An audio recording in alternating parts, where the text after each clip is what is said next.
Boa noite, pessoal. Nós estamos aqui começando mais um dia do Direito do Debate. E aqui hoje trouxemos 3 convidados especiais para falar um pouco sobre a Lei Maria da Penha. Estamos com Laura, Eurico e Luana para falar um pouco mais acerca da Maria da Penha. Primeiro eu vou começar fazendo várias perguntas, mas vou começar perguntando sobre a trajetória profissional de vocês e como foi que vocês começaram a trabalhar no Batalhão Maria da Penha. Pode começar por mim. Eu vou fazer 20 anos de polícia agora em dezembro e trabalhei em muitos locais de polícia. A polícia proporciona isso aí pra gente, a gente trabalha em vários locais diferentes. Tem rádio patrulha, tem a parte de inteligência, a parte administrativa, ROCAM, Força Tática, GTO, tem muitas áreas que você pode trabalhar, inclusive destacamentos de cidades. E depois que foi criado o BPRED, que é o Batalhão de Educação, Prevenção às Drogas e Violência, contra a violência. Contra a mulher, né? E eu estou há um pouco mais de um ano, fui tirado do 2º Batalhão, porque eu atuava no 2º Batalhão, e fui chamado para o BPRED para trabalhar numa área que o BPRED abrange a Patrulha Maria da Penha, o Ronda Escolar e o PROERD, que é aquele programa que é feito para as crianças contra as drogas, né, prevenção contra as drogas. E aí fui chamado e estou lá há um ano e meio, estou gostando, o trabalho é muito satisfatório. As meninas. No meu caso, eu já terminei o curso, né, de formação de praças e já escolhi vir para o BPRED. Então, eu estou há 3 anos trabalhando somente na Patrulha Maria da Penha e desde o começo eu já achava que seria algo que eu me identificaria e realmente isso aconteceu. Realmente me identifiquei com essa parte da polícia, né? Trabalhar com mulheres vítimas de violência. Eu estou há mais ou menos um ano, me identifiquei também com o programa, né? Que é um programa do governo. E me identifiquei e estou há um ano, estou gostando. E aí eu queria que vocês falassem mais ou menos quais são as principais funções desempenhadas por vocês no serviço. Pronto, no serviço, a didática de curso da gente, de procedimento de polícia militar, como policial militar, não só como Maria da Penha, se abrange todas as viaturas. Então, tem um comandante, o ideal é que tenham 3 componentes, no mínimo, mas tem viaturas que só tem 2. Tem o motorista, o comandante e o patrulheiro. O comandante é que é o responsável por todo o efetivo. E no nosso caso, na Maria da Penha, a patrulheira que é responsável pela atuação junto aos assistidos, que é ela que vai fazer esse atendimento. Aí, além do nosso serviço, é quase administrativo o nosso serviço, porque a gente faz já a medida protetiva, né? A gente já vai na casa das pessoas que têm a medida protetiva. Mas nós atuamos também ostensivamente, que ostensivamente é a questão só de aparecer, né? De patrulhar. Aparecer é para dar a sensação de segurança para a sociedade e justamente para as nossas assistidas. Nós vamos nas casas das assistidas e é isso. E quando tem as ocorrências, né, e a gente vai e atua como na parte não preventiva, a parte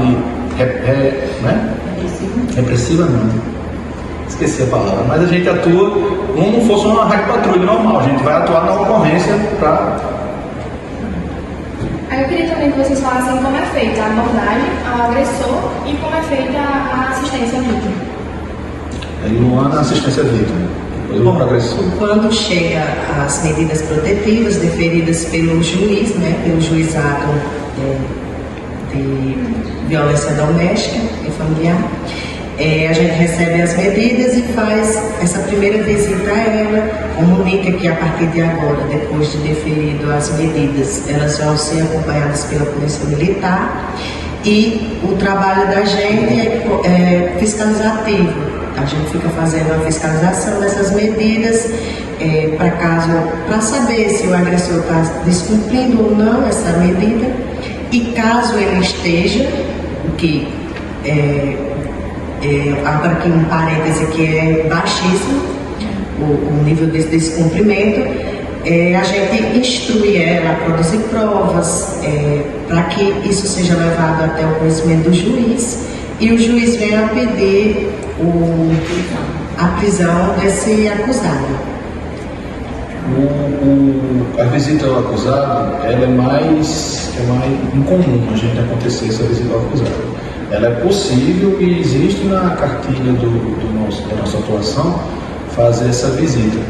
Mas como ele já é citado pela justiça, já é informado que a medida está ativa e das consequências que o descumprimento da medida pode acarretar para ele, a gente só vai mesmo até o acusado. A gente não pode estar fazendo a mesma visita que a gente faz para assistir, a gente não pode fazer para o acusado, porque pode acarretar outro tipo de situação jurídica até contra nós, né? Um abuso de autoridade ou alguma coisa assim. A gente não pode estar visitando ele sempre, dizendo, olha, você tem que estar cumprindo medida, porque ele pode constranger por um constrangimento ilegal ou alguma coisa parecida.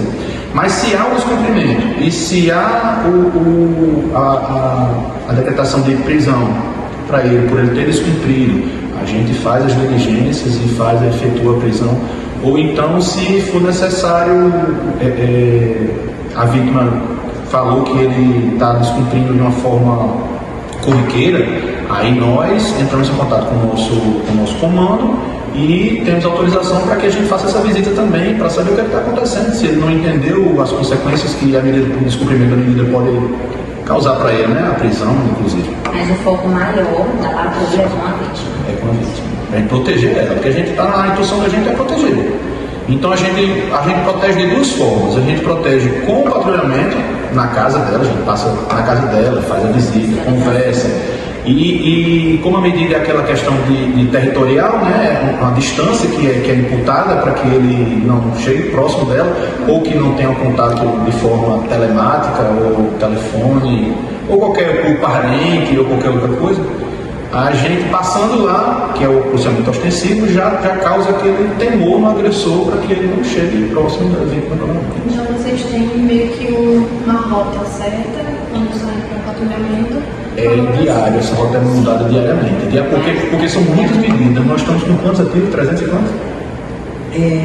Ao total chegamos a quase 400 mulheres. Aí tem algumas recusas, né? Algumas que. Mas diariamente a gente segue uma rota. Mas diariamente. A gente de manhã, quando a gente assume o serviço, a gente recebe as pastas com as medidas que vão ser daquele dia. O administrativo da gente, ele separa essas medidas de acordo com o desenrolar dos fatos. Por exemplo, o cara está descumprindo. Se ele está descumprindo, essa pessoa merece uma atenção maior. Então a gente faz de 10 em 10 dias. Se o cara não está descumprindo, o agressor não está descumprindo, o agressor não está descumprindo, ele faz uma vez por mês, ou 15 em 15 dias, ou por semana, quando o caso é muito sério, para que tenha mais polícia lá próximo dela para proteger. Normalmente tem 10 visitas no dia, né? Isso. Aí eu queria que vocês me falassem assim, a maior dificuldade enfrentada com vocês, pode ser diariamente ou a maior dificuldade que vocês já enfrentaram até no dia atrás. Eu acho que a minha grande dificuldade no trato com essas vítimas é eu vejo muita dependência emocional delas em relação ao agressor.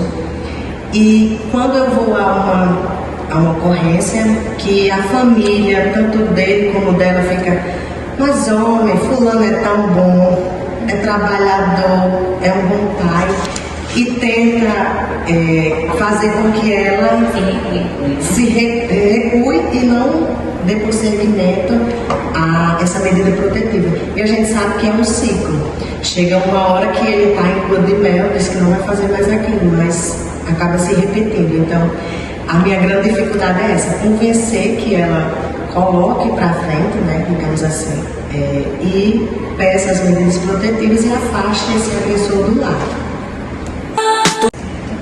Aqui tem uma pergunta bem interessante que eu queria fazer para vocês.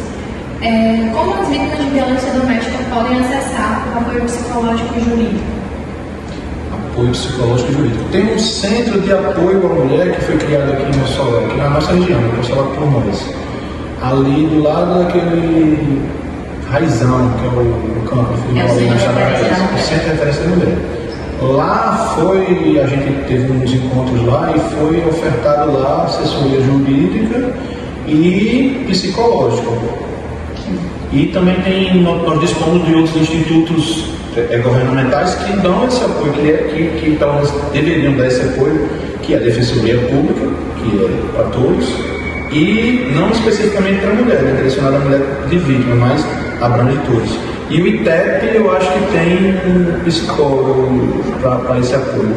E mais apoio ainda é a questão da casa, é uma casa de apoio, uma casa, a Natália de Melo Alves, que ela é utilizada para as mulheres que estão em situação de violência e elas estão numa situação, como é que chama? De insuficiência financeira, não tem para onde ir, não tem dinheiro para subsistência, e tem filhos, inclusive, com filhos podem ir para lá também. Nem nós sabemos onde é essa casa, nós da patrulha não sabemos onde é a casa. Esse apoio é um apoio de, acho que é assistência social, né? Esse é o que é da assistência social do município, o município é estado, município. É município. É município. O município que organiza, que gerencia. Né? Então a gente entra em contato com a assistência social quando é necessário isso e quando há ocorrência. Né? Assim que há ocorrência, não as medidas que já estão ativas, mas também para as medidas que estão ativas. Mas é mais para a ocorrência que acabou de acontecer, que a mulher está lá no desespero, apanhou, sofreu agressão, ameaça ou qualquer outro tipo de violência, das simples, desamparada. Eu não tenho para onde ir, mas a gente ajuda você, justamente para que ela prossiga com isso, para que acabe esse ciclo de violência.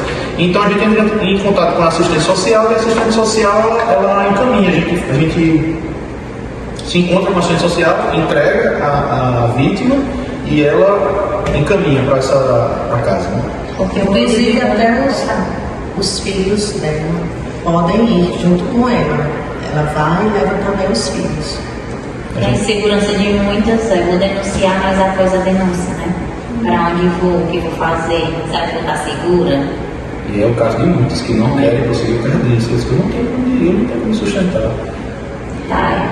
E aí, tem algum caso que vocês poderiam compartilhar, assim, de relance mesmo, um caso que marcou assim, de uma de vocês? Só tem um. No caso de Maria da Penha especificamente. Eu tenho um que me marcou muito. Era uma agressão à mãe. E quando a gente chegou na ocorrência, ele estava super fora de si, né, o filho, e ela muito machucada. E eu senti o constrangimento por ela, porque quando eu chegava na UPA, aí ela com muita vergonha, porque estava muito, muito machucada. E as pessoas, né, querem saber. E quando eu ia relatar que tinha sido o próprio filho, eu sentia assim, no rosto dela o constrangimento, ali, a pessoa criar um filho e acabar acontecendo aquilo. E depois ele continuou preso, né, foi para a audiência e ela, na audiência, ela preocupada porque não tinha condições de soltar ele. Quer dizer, mesmo ela sofrendo aquela violência, que foi tipo absurda, uma violência absurda, ela ainda querendo juntar dinheiro para ver se conseguia um advogado bom, soltar ele e tudo mais. E isso ficou marcado demais em mim, porque ela precisou de atendimento médico, porque estava realmente muito machucada. Para mim, voltando à questão que você tinha falado, é justamente os maiores entraves, os maiores problemas que você vê na atuação é justamente isso aí, porque essa questão do vínculo, porque a lei da Maria da Penha, ele traz na lei, na própria lei, né, que tem que ter um vínculo familiar, não precisa morar na mesma casa, mas precisa ter um vínculo efetivo para que se configure a lei, não sei o que existe da lei. Né? E esse vínculo é a pior entrave para que a lei siga, apesar de que é uma das leis que são mais eficientes ou eficazes hoje no Brasil, né, que é a lei de pensão alimentícia e a lei Maria da Penha. Aí quando a gente vê as mulheres dependentes emocionalmente, como Laura falou, que não querem continuar ou que ficam com uma mãe aí correndo atrás para soltar, E a outra pergunta, a questão de que me marcou, é uma que a gente não atendeu a ocorrência, mas é aquela nossa assistida, que foi um caso de estupro de vulnerável. O padrasto, que além de ameaçar e a violência contra a esposa, a ex-esposa, cometia o abuso da menina e ainda espancava o pequeno para que o outro filho, para que o outro não contasse o que está acontecendo, o que via. Essa é a pior parte para mim, porque quem é pai a gente fica muito constrangido, não, fica muito indignado. A indignação mesmo que dá, mas a gente tem que se conter, porque a gente, a nossa atuação tem que ser conforme a lei, a gente não pode tomar as dores, mas não tem como. Não tem, a gente, antes de ser policial, a gente é ser humano e fica ruim só de saber. Eu queria que vocês deixassem uma mensagem para as mulheres que vivem em situação de violência doméstica, algum tipo de violência, e que têm medo de denunciar. Queria deixar a mensagem que procurem ajuda, né? Hoje em dia existem muitos centros de ajuda, existe Delegacia da Mulher, Polícia Militar, Juizado, Defensoria Pública, então tem um rol amparado para essa mulher. E ela nunca vai estar sozinha. Algumas acham que estão sozinhas, mas vocês nunca vão estar sozinhas. A minha mensagem, eu sou cristão. E como eu acredito em Deus, eu gosto de botar no discurso, né, a parte religiosa, dizer que elas não vão ficar desamparadas, que ter coragem, porque se elas não tiverem coragem, não vai para frente. O principal é a coragem, é o medo do desconhecido, que é aquele caso que a gente falou de elas não saber para onde ir, não ter para onde ir, não ter como se subsistir, não ter como se sustentar, ter filhos envolvidos, que é o pior, e a gente chega nas ocorrências a dizer: olha, mas a justiça vai conceder uma pensão alimentícia. Aí elas ainda falam: não, mas isso aí é só quando ele bebe, mas ele bebe muito, assim. Ele vai voltar a bater na senhora, ele vai voltar a ameaçar, ele vai voltar a tirar alguma coisa assim. E não pode usar o argumento do filho como desculpa para que não consiga esse processo e a senhora não vá para frente e não saia desse ciclo de violência. Que a vida não é assim, você pode estar acostumado com esse ciclo de violência, mas a vida não é assim, a vida é muito melhor do que isso, e Papai do Céu não vai deixar você desamparado não vai achar um caminho, vai achar um jeito de botar de volta na vida sem essa pessoa. E reforçando, né, o que o Sérgio falou, coragem para denunciar, porque é um ciclo vicioso que não tem fim. O agressor não vai parar. Pessoal, é isso. Eu queria agradecer a disponibilidade e a atenção de vocês. Com certeza o debate, para quem está assistindo, vai ser de grande contribuição, vai ser de grande ajuda para a nossa evolução, tanto profissional quanto acadêmica e pessoal também. Queria agradecer, muito obrigada. Obrigado. Obrigada também.